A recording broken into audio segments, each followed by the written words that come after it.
Here's a problem related to deleting multiple files at once. So I open a special folder by clicking on that change button.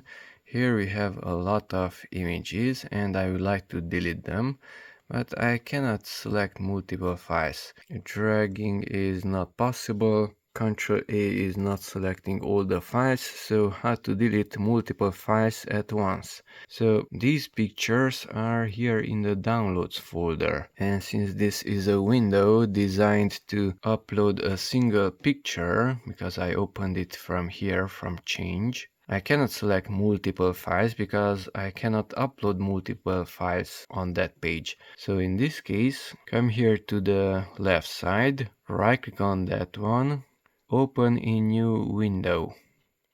And now the same folder opens. You can see it here at view extra large icons. The contents are identical, and here you can select multiple files by pressing Ctrl A on the keyboard. And now you can go there and delete all of those.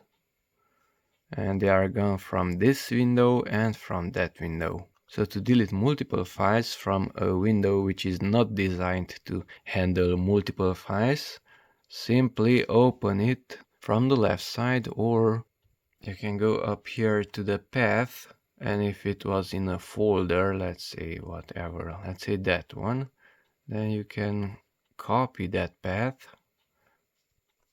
open a file explorer window, paste in that path up there, go, and then the same folder appears and you can delete it from there.